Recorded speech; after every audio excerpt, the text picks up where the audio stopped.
بسم اللہ الرحمن الرحیم۔ الفصل الاول فی شرح غریب القرآن۔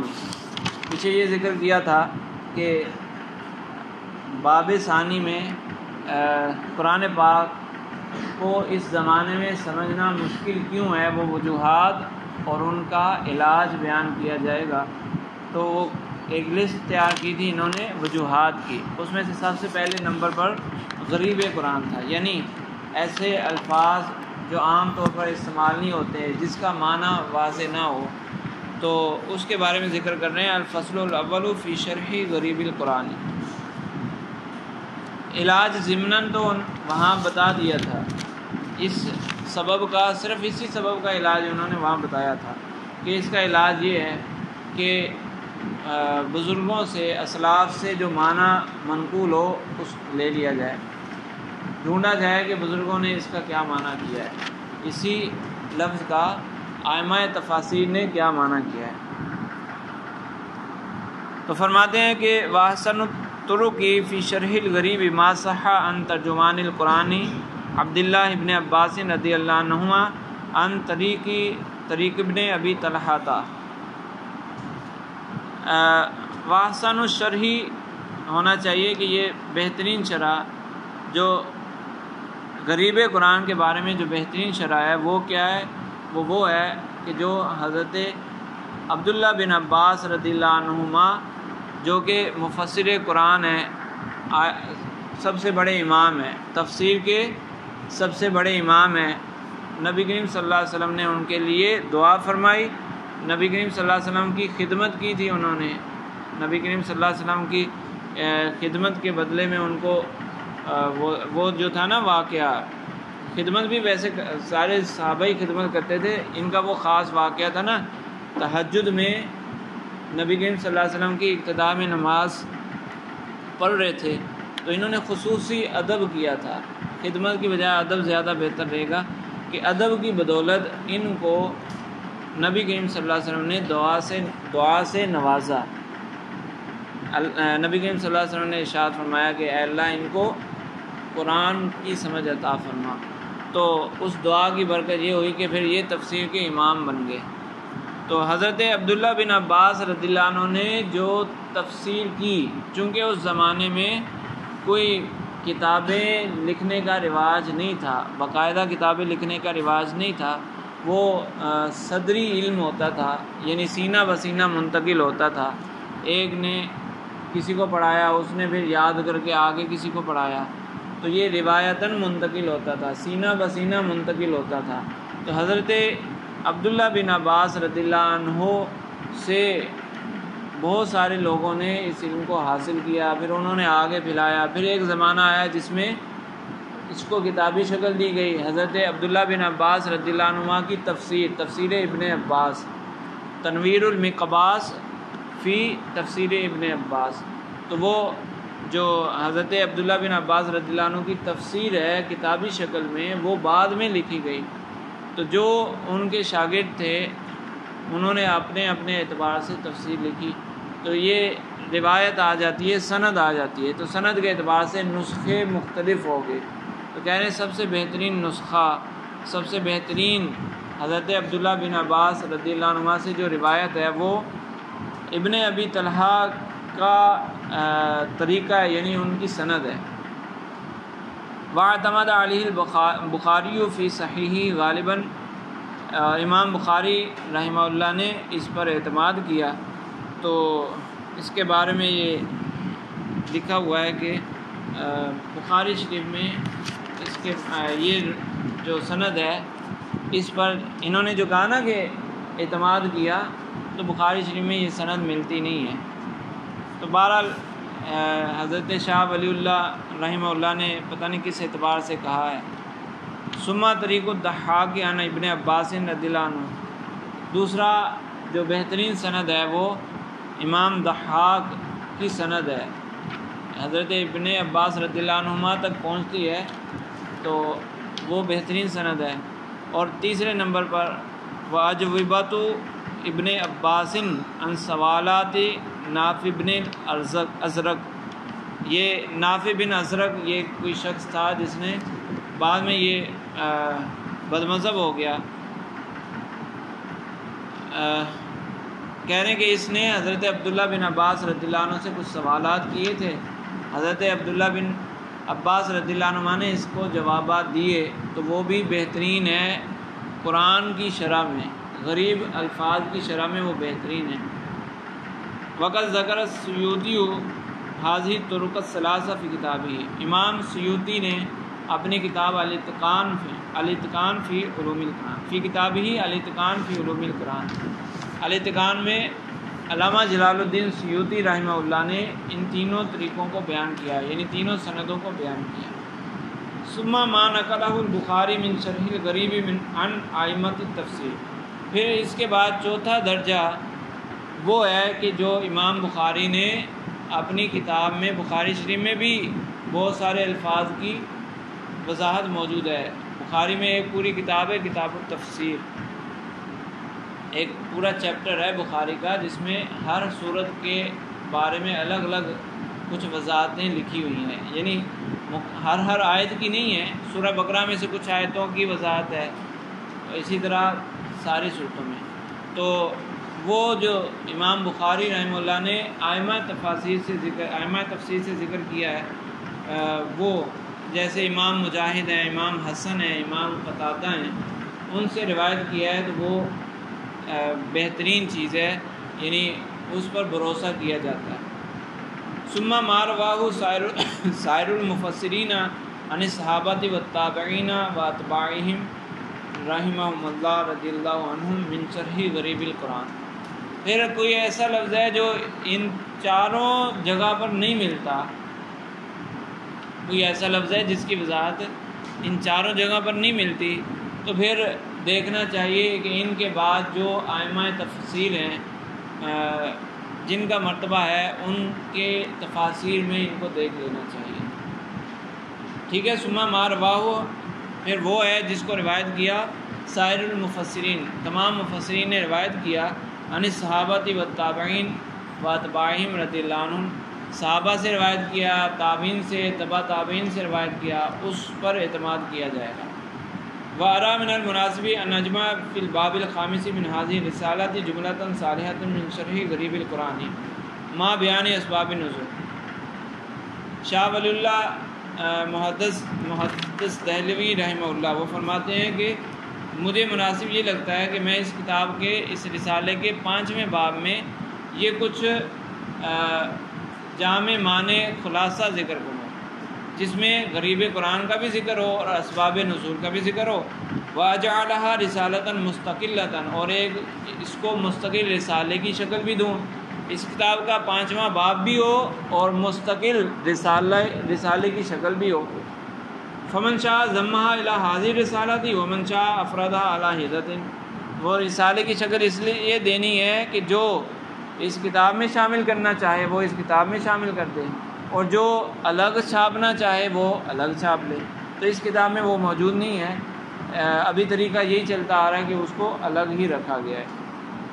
وَلِلنَّاسِ فِيمَا يَعْشِقُونَ مَذَاهِبُ، ہر شخص کا اپنی پسندیدہ چیز میں ایک الگ اس کی رائے ہوتی ہے، تو جس کو جو چاہے، جس کو جو اچھا لگے اس کے مطابق وہ عمل کرے، کسی کو شامل کرنا ہے تو شامل کرے، الگ رکھنا ہے تو الگ رکھے۔ القدماء ربما یفسرون اللفظ بلازم معناه، متقدمین غریب قرآن کی وضاحت بعض اوقات لازمی معنی سے کر دیتے ہیں، ایک لفظ ہوتا ہے ایک اس کا لازمی معنی ہوتا ہے، وہ جو دلالت التزامی بھی آپ نے پڑھی، تو جو موقع محل کے مطابق مقصودی معنی ہے وہ متقدمین بیان کر دیتے ہیں، اور اصل جو لفظ کا اصل معنی وہ بیان نہیں کرتے۔ وَمِمَّا يَنبَغِي أَن يُعْلَمَ هُنَا أَنَّ الصَّحَابَةَ وَالتَّابِعِينَ رضی اللہ عنہم ربما يفسرون اللفظ بلازم معناه، یہ بھی جاننا چاہیے، یہاں پر یہ بات بھی ملحوظ رکھنی چاہیے کہ صحابہ اور تابعین کئی دفعہ لفظ کی تفسیر لازمی معنی سے کرتے ہیں، لفظ کی تفسیر کرتے ہوئے لازمی معنی کو بیان کر دیتے ہیں۔ وقد يتعقب المفسرون المتأخرون ذلك التفسير القديم ذلك التفسير القديم من جهة تتبع اللغة وتفحص موارد الاستعمال. تو جو بعد والے مفسرین آئے انہوں نے اعتراضات کیے. تعقبہ کا مطلب ہوتا ہے یتعقب پیچھا کرنا یعنی اعتراض کرنا. وہ بعد والوں نے اعتراض کیا لغت کے اعتبار سے. مفسرین متقدمین پر انہوں نے اعتراض کیا لغت کے اعتبار سے کہ تم نے اس لفظ کا یہ معنی جو کر دیا یہ تو کسی لغت میں نہیں ملتا. اس لفظ کا یہ معنی جو تم نے بیان کیا ہے وہ کسی لغت میں نہیں ملتا. وتفحص موارد الاستعمال، اور عرب میں کلام عرب میں یہ لفظ اس معنی میں کہیں بھی استعمال نہیں ہوا. نہ تو لغت کی کتابوں میں مل رہا ہے نہ فصحاء کے کلاموں میں ہمیں یہ ملا ہے. تو کہیں بھی یہ لفظ اس معنی میں استعمال ہوتا ہوا نہیں ملا. تو تم نے کیسے معنی کر دیا یہ والا؟ تم نے یہ والا معنی کیسے کر دیا؟ تو وہ متاخرین نے اعتراض کیا. تو جب یہ سمجھ لیں گے کہ مفسرین کا مقصود وہاں پر لفظ کا معنی بتانا نہیں ہوتا، لغوی معنی بتانا نہیں ہوتا، بلکہ اس جگہ پر اس لفظ سے کیا مراد ہے وہ معنی بتانا مقصود ہوتا ہے، تو وہ تو پھر لازمی معنی بھی بتایا جا سکتا ہے. تو یہ جو متاخرین ہیں یہ اعتراض کس اعتبار سے کر رہے ہیں؟ لغت کے اعتبار سے. اور متقدمین نے جو بتایا وہ کس اعتبار سے؟ اس جگہ کے اعتبار سے. اس جگہ پر جو مراد ہے اس اعتبار سے بتایا. لہٰذا ان کا بتانا صحیح ہے، اور ان کا اعتراض چونکہ لغت کے اعتبار سے ہے تو وہ رد کر دیا جائے گا. اعتراض رد کر دیا جائے گا کہ اگر صرف بات یعنی متقدمین نے یوں کہا ہو نا کہ اس لفظ کا معنی ہی یہی ہے تو پھر تو اعتراض بنتا ہے. وہ یہ تھوڑی بتا رہے ہیں کہ اس لفظ کا معنی یہ ہوتا ہے لغت میں، وہ تو نہیں بتا رہے. تو اس لیے یہ اعتراض قابل سماعت نہیں ہوگا. تو یہ جان لینا چاہیے کہ مفسرین بعض اوقات اس طرح بھی کہتے ہیں، کیونکہ انہوں نے کہا تھا نا کہ کسی لفظ کا معنی سمجھ نہیں آ رہا تو پھر رہنمائی کہاں سے حاصل ہوگی؟ صحابہ سے، تابعین سے، تبع تابعین سے، ائمہ تفسیر سے رہنمائی لیں گے. تو رہنمائی لینے لگے تو وہاں لفظ کا ایسا معنی ہے جو معنی بھی بن ہی نہیں رہا. تو بتا دیا کہ لازمی نہیں کہ جو ائمہ نے بیان کیا ہوگا یا صحابہ نے بیان کیا ہوگا، تابعین نے بیان کیا ہوگا وہ اس کا لغوی معنی ہوگا، یہ لازمی نہیں ہے. والغرض المطلوب فی هذه رسالتی، اور یہ جو میں نے کہا کہ پانچواں باب جو شرح غریب قرآن میں لکھوں گا، اور جس کا دل چاہے اس کو الگ رسالہ بنا لے، جس کا دل چاہے وہ اس فوز الکبیر کے ساتھ ملا لے. تو اس رسالے کو لکھنے کا میرا مقصد کیا ہے؟ میرا مقصد اس میں یہ ہے سرد و تفسیرات السلفی بعینہا، اسلاف کی بیان کردہ تفسیرات کو بعینہ بس نقل کر دینا. سرد کا مطلب ہوتا ہے بیان کرنا، تو اس کو بس اسی طرح بیان کرنا. وَلِنَقْدِهَا وَتَنْقِيحِهَا مَوْضِعٌ آخَرُ، اور اس پر اعتراض کرنا، اس کی چھان بین کرنا، اور اس میں سے جو درست ہے اس کو الگ کرنا، جس میں کچھ مسئلہ ہے اس کو الگ کرنا. کہہ رہے ہیں وہ پھر اس کی جگہ یہ نہیں ہے، ان کاموں کی جگہ یہ نہیں ہے. رسالے میں ہمارا مقصود ہے صرف ائمہ سے روایت کردہ معانی کو بیان کرنا. اگر اس کی تفتیش میں لگ جائیں گے تو پھر تو یہ رسالہ نہیں رہے گا. چونکہ انہوں نے کہا کہ باب خامس، ایک رسالے کا 5واں باب بنا لو یا اس کو مستقل الگ چھوٹا رسالہ بنا لو. تو اگر تفتیش شروع کر دیں گے تو نہ وہ باب بن سکے گا نہ ہی الگ رسالہ بن سکے گا، وہ تو ایک ضخیم کتاب بن جائے گی. تو اس لیے کہہ رہے ہیں کہ میں نے جو یہ کہا کہ 5واں باب میں لکھ رہا ہوں تو اس کا یہ مطلب نہیں ہے کہ میں اس میں تفصیل بیان کروں گا، میں تو صرف روایت نقل کروں گا. موضع آخر و غیر حاض الموضع، اس جگہ کے علاوہ کوئی اور جگہ ہے. یعنی وہ جب اس فن پر مستقل کتاب لکھی جائے گی تو وہاں پر پھر اس میں تفتیش کی جا سکتی ہے، اس پر اعتراضات کیے جا سکتے ہیں، تو ہم اس فن پر مستقل کتاب نہیں لکھ رہے۔ فَلِكُلِّ مَقَامٍ مَقَالٌ وَلِكُلِّ نُقْطَةٍ مَجَالٌ، تو ہر بات کی کوئی جگہ ہوتی ہے، ہر بات ہر جگہ نہیں کی جا سکتی، ہر بات ہر بندہ بھی نہیں کر سکتا، ہر بات ہر جگہ بھی نہیں کی جا سکتی۔ تو یہ جگہ اس بات کی نہیں ہے، کیونکہ مختصر رسالہ ہے تو اس میں تفصیلات، اعتراضات، جوابات یہ ذکر نہیں کیے جا سکتے۔ وَلِكُلِّ نُقْطَةٍ مَجَالٌ، اور ہر نقطے کی بھی کوئی جگہ ہوتی ہے، تو اس لیے یہاں ہم اس کو ذکر نہیں کر رہے۔ الفصل الثانی فی معرفت الناسخ والمنسوخ، جو قرآن کے معنی کو سمجھنے میں خلل پیدا ہوتا ہے، اس کے اسباب میں سے دوسرا سبب تھا ناسخ منسوخ کی پہچان نہ ہونا۔ لِقِلَّةِ الِاطِّلَاعِ عَلَى النَّاسِخِ وَالْمَنسُوخ کہا تھا نا پیچھے کہ ناسخ منسوخ کی پہچان نہیں ہوتی، تو اس لیے سمجھ نہیں آتا، قرآن کی آیات کا معنی سمجھ نہیں آتا، تو اس لیے فصل ثانی میں اس کا ذکر کر رہے ہیں۔ فرماتے ہیں من المواد الصعبۃ فی علم التفسیر التی مباحثها کثیرۃ والاختلاف فیہا واسع، کہہ رہے ہیں کہ وہ مشکل جگہ، علم تفسیر کی وہ مشکل جگہیں کہ جس میں ابحاث بھی بہت زیادہ ہیں اور جس میں ائمہ کے اختلافات بھی بہت زیادہ پائے جاتے ہیں، وہ ان جگہوں میں سے ایک جگہ معرفت الناسخ والمنسوخ، ناسخ اور منسوخ کی پہچان ہے، کہ علم تفسیر میں ناسخ منسوخ ایک بہت بڑا چیپٹر ہے۔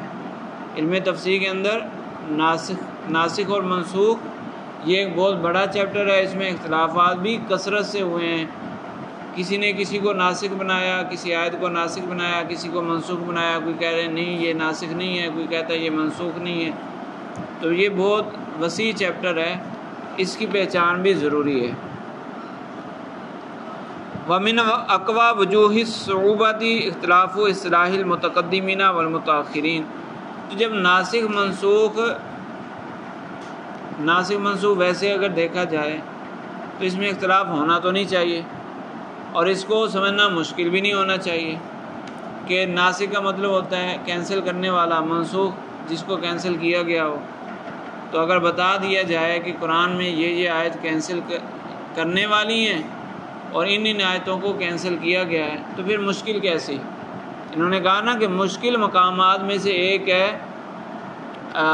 ناسخ منسوخ کا چیپٹر، اور شروع میں کہا کہ معنی سمجھنا مشکل اس لیے ہوتا ہے کہ ناسخ منسوخ کی اطلاع نہیں ہوتی، تو یہ تو آسان بات ہے، اس میں مشکل کون سی ہوئی؟ تو کہہ رہے ہیں مشکل ہے، مشکل اس لیے ہے کہ اور یعنی مشکل ہونے کی کئی وجوہات ہیں، ان میں سے ایک وجہ یہ ہے کہ ناسخ اور منسوخ یہ جو اصطلاح ہے اس میں ہی اختلاف پایا جاتا ہے، اس اصطلاح میں ہی اختلاف پایا جاتا ہے، اس لیے علماء کا، ائمہ تفسیر کا اس میں اختلاف ہو گیا، ناسخ کون سی ہے، کون سی منسوخ، کون سی آیتیں ناسخ ہیں، کون سی آیتیں منسوخ ہیں، اس میں اختلاف اس لیے ہوا کہ ناسخ کہتے کس کو ہیں، منسوخ کہتے کس کو ہیں، اس میں اختلاف پیدا ہو گیا۔ تو کہنے میں من اقوا وجوہ الصعوبۃ اختلاف اصطلاح المتقدمین والمتاخرین، متقدمین اور متاخرین کی اصطلاح میں ہی فرق ہے، جس کی وجہ سے ناسخ اور منسوخ کو سمجھنا مشکل ہو جاتا ہے۔ معنی النسخ عند المتقدمین، متقدمین کے نزدیک نسخ کا کیا معنی ہے؟ فرماتے ہیں والذی وضح لنا باستقراء کلام الصحابۃ والتابعین، جو صحابہ اور تابعین کے کلام کو ہم نے غور و فکر اس کلام میں غور و فکر کیا، تو جو چیز ہمارے سامنے واضح ہوئی، روشن ہوئی، وہ کیا ہے؟ انہم کانوا یستعملون النسخ فی معنیہ اللغوی، کہ صحابہ اور تابعین نسخ کا لغوی معنی مراد لیتے تھے، نسخ کا لغوی معنی، وہ لغوی معنی کیا ہے؟ الذی ہوا ازالۃ شیء بشیء، ایک شے کو دوسری شے سے ختم کر دینا، ایک شے کے ذریعے دوسری شے کو ختم کر دینا، یہ نسخ کا معنی ہے۔ لا بمعنی مصطلح الاصولیین، اصول فقہ والے آئے، انہوں نے ایک الگ اصطلاح بنائی، وہاں پر بھی نسخ کا، ناسخ منسوخ کا کافی ذکر ہوتا ہے، تو انہوں نے ایک الگ اصطلاح بنائی۔ تو صحابہ اور تابعین یہ اصول فقہ والوں کی اصطلاح مراد نہیں لیتے تھے، ان کی مراد بس یہ تھی کہ ایک شے کے ذریعے دوسری شے کو ختم کر دیا جائے، وہ شے کیسی ہی کیوں نہ ہو، ایک شے کے ذریعے دوسری شے کو ختم کر دینا۔ لیکن اصول فقہ والوں نے اس میں اصطلاح میں تبدیلی کر دی، انہوں نے ناسخ اور منسوخ سے کچھ اور مراد لیا۔ انہوں نے کہا کہ ناسخ منسوخ وہ ہوگا کہ ایک حکم کو، پہلے ایک حکم نازل ہوا، اس حکم کو دوسری آیت نے آ کر اس طرح ختم کر دیا کہ وہ پہلے والے حکم پر عمل کرنا اب جائز ہی نہ رہے، تو یہ ان کے نزدیک نسخ ہے۔ تو بعد میں آنے والی ناسخ ہوگی، پہلے آنے والی آیت منسوخ ہوگی۔ تو ایسی آیت جو پہلے آنے والی آیت کو مکمل طور پر ختم کر دے، یعنی اس کے حکم کو مکمل طور پر ختم کر دے، یہ نسخ ہوتا ہے۔ تو یہ ایک خاص اصطلاح ہے، اور صحابہ اور تابعین وہ عام معنی مراد لیتے تھے۔ فمان النسخ عندہم، صحابہ اور تابعین کے نزدیک پھر نسخ کا کیا معنی ہوا؟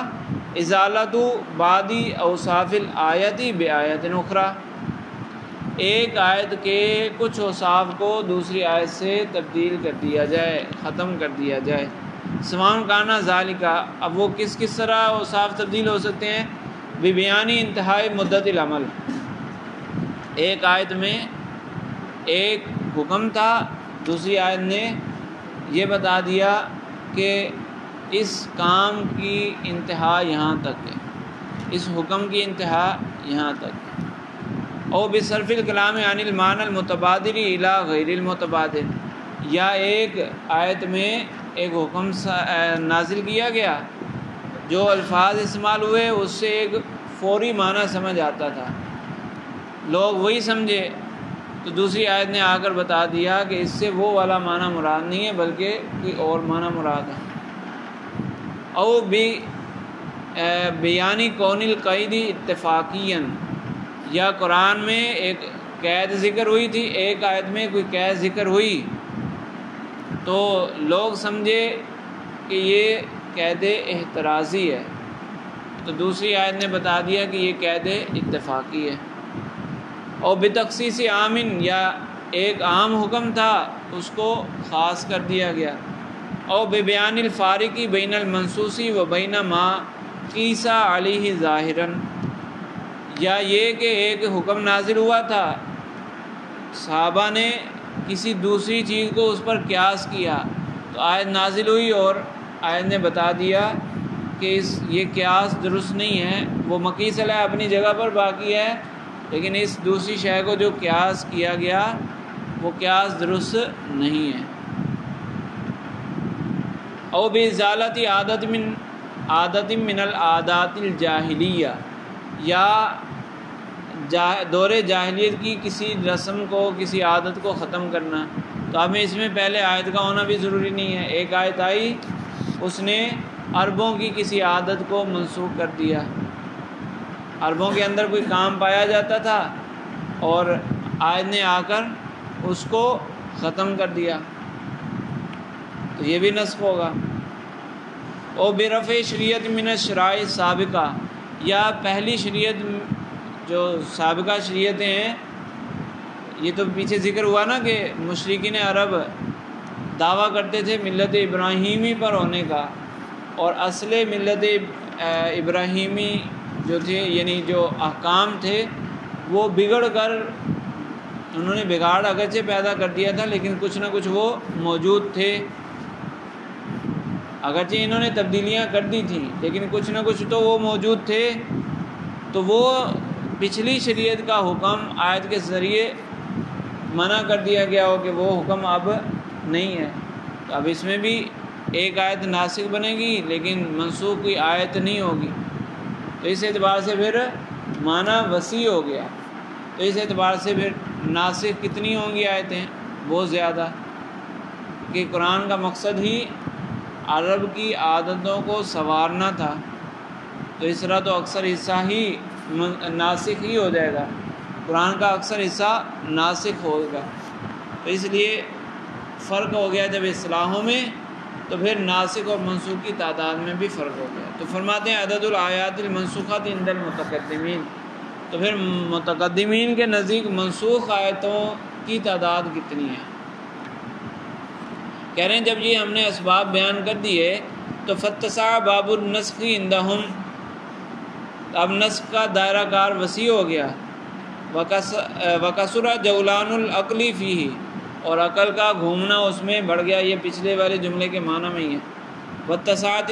واتسعت دائرۃ الاختلاف لدیہم، اور اختلاف کا دائرہ بھی وسیع ہو گیا، ٹھیک ہے، وہی بات ہے، ایک یعنی مفہوم ایک ہی ہے، تین جملے ذکر کیے ہیں، آخری جملے میں تھوڑا سا فرق ہے کہ متقدمین اور متاخرین کے اختلاف کا دائرہ کار بڑھ گیا۔ بہرحال فرق بہت زیادہ آ گیا، متقدمین اور متاخرین کی اصطلاح کے اعتبار سے نسخ کے اندر بہت زیادہ فرق آ گیا۔ تو متقدمین کے نزدیک نسخ کا دائرہ کار بہت وسیع ہے، وَلِذَالِكَ بَلَغَتِ الْآيَاتُ الْمَنْسُوخَةُ عِنْدَهُمْ إِلَىٰ 500 آیَةٍ، منسوخہ آیت کی تعداد متقدمین کے نزدیک 500 ہے، منسوخہ آیات 500 ہیں، تو ناسخ کتنی ہوں گی؟ ناسخ تو اس سے کئی زیادہ ہوں گی، کیونکہ منسوخ تو وہ ہے نا کہ پہلے آیت آئی، دوسرے آیت نے اس کو منسوخ کیا، 500 تو اس کے مقابلے میں ہو گئی، 500 منسوخ ہے تو 500 ناسخ بھی تو ہوں گی، اور پھر عربوں کی عادات کو منسوخ کرنے والی ناسخ آیتیں، پچھلی شریعتوں کے احکام کو ختم کرنے والی ناسخ آیتیں، تو ناسخ آیتیں تو بہت زیادہ ہو گئیں اور منسوخ آیتیں 500۔ بل اذا حققت النظر تجدها غیر محصورۃ، بلکہ کہہ رہے ہیں کہ اگر مزید غور و فکر کیا جائے متقدمین کی اصطلاح کے مطابق، قرآن میں غور و فکر کیا جائے تو منسوخ آیتوں کی کوئی گنتی نہیں رہے گی پھر، کیونکہ یہ بھی کہا نا ایک وصف کو دوسرے وصف سے تبدیل کر دینا، تو پھر کوئی ایک مخصوص تعداد باقی نہیں رہے گی۔ وَأَمَّا الْمَنْسُوخُ حَسْبَ اصطلاح المتاخرین، یہ تو متقدمین کی بات تھی، تو متاخرین کے نزدیک جو منسوخ آیات ہیں وہ کتنی ہوں گی؟ فَلَا يَتَجَاوَزُ الْعَدَدَ الْقَلِيلَ، متاخرین کے نزدیک تھوڑی سی مقدار ہے منسوخ آیتوں کی، لا سیما حسب مخترناہ من التوجیہ، بالخصوص جو ہم نے توجیہ کو اختیار کی، جو ہم نے ایک رائے اختیار کی، اس کے مطابق تو پھر منسوخ آیتیں اور بھی کم ہو جاتی ہیں۔ یہ تھوڑا سا پورا کریں۔ الآیات المنسوخۃ عند المتاخرین، وقد ذکر